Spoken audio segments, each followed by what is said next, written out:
Assalamualaikum warahmatullahi wabarakatuh. Hello everyone, my name is Ivana Jane Sulastri Damanik and I am a student of English Education's postgraduate programs. Today I'm going to talk about something that goes far beyond the four walls of our classrooms and the pages of our textbooks. As educators in 2026, we are actually teaching unique generations, which is Gen Z. Gen Z, they are digital natives. They are globally connected and they need more than just a grammar rules. So our topic today is beyond the textbook, cultivating cultural empathy and global fluency in the EFL classroom. So we are going to explore how we can move from teaching English as a subject to teaching English as a bridge to the world. Let's start with a reality check. We have all seen the students, the one who gets a perfect score on every grammar test but freezes the moment they have to speak to the foreigner. We call this perfect score zero fluency. In our current system, grammar often wins, but real human connections loses. Our classrooms are often driven by worksheets and standardized tests. But here is the problem. Our worksheets doesn't match the hyper-connected world our students live in. So my main point today is simple. Language is a living tool for human connections. It is not just a collection of rules to be memorized. Instead it is a way for one human being to understand another. So how do we change this? I have divided my presentations into three main parts. First, we are going to unpack what I call the grammar trap. So we will look at why focusing too much on accuracy can actually hurt our students. Second, we will discuss the two pillars of modern language learning, which is a cultural empathy and global fluency. And finally, I will share some practical classroom hacks and a new way to think about how we assess our students' assessment. Let's talk about the grammar trap. For a long time, we believed that if a student could produce a perfect sentence, they were a good language learner. But synthetic perfections does not guarantee that a meaningful exchange is happening. When we focus too much on the red pen culture, which is constantly correcting every small mistake, we create something called a high effective filter. This is just a fancy way of saying we make our students anxious.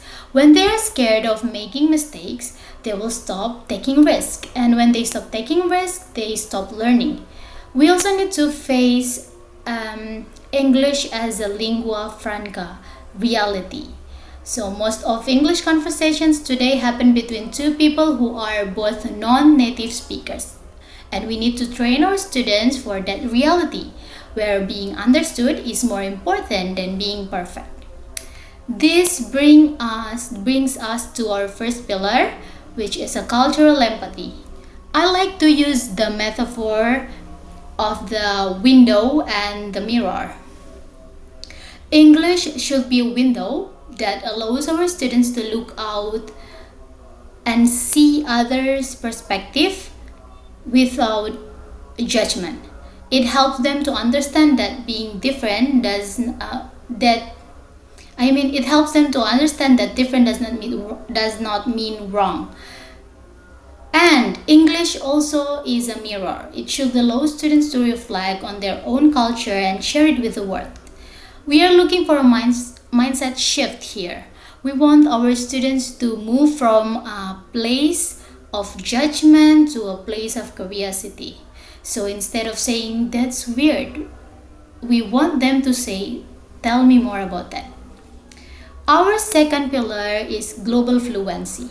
We need to redefine what fluency actually means. It's not about sounding like native speakers from London or New York. Global fluency means being able to understand different accents, recognize slang, and navigate the shortcuts people use in real life.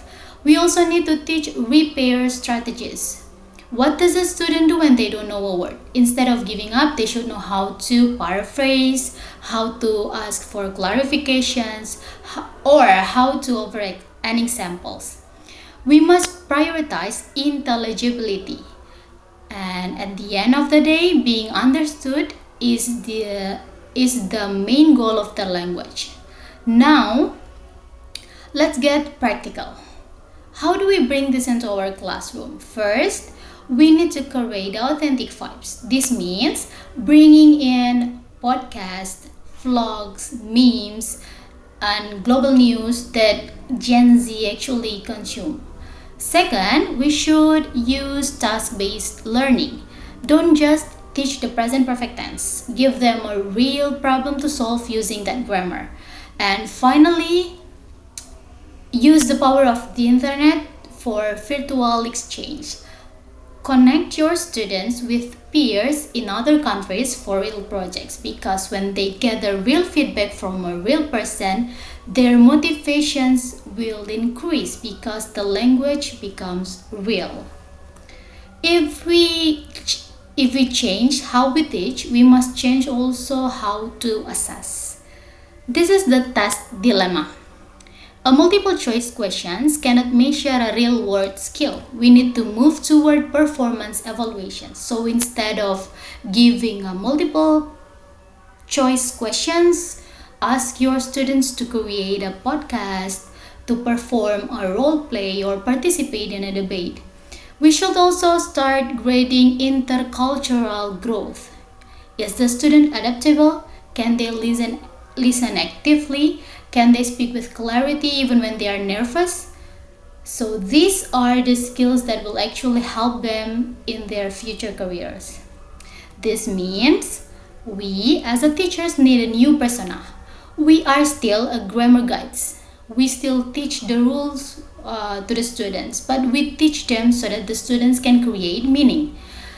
We also become a confidence coaches. We need to create a low stakes environments where students feel safe to speak and they are not afraid of making a mistakes. And most importantly, we are the bridge builders. We are the one who connect our students to a global conversations. So we are not just teaching language, we are also open the door to the world. And to wrap my presentations, let's remember the big picture. We are shifting from repetitive drills to empathetic, real world communications. I want you to challenge yourself this week by bring in one authentic audio clip, practice one repair strategy with your class, and look into a virtual exchange. Finally, I will leave you with this thought. Grammar gives the language its structure, but empathy gives language its soul. So I hope these presentations can help you to teach English in your classroom, and may God bless us.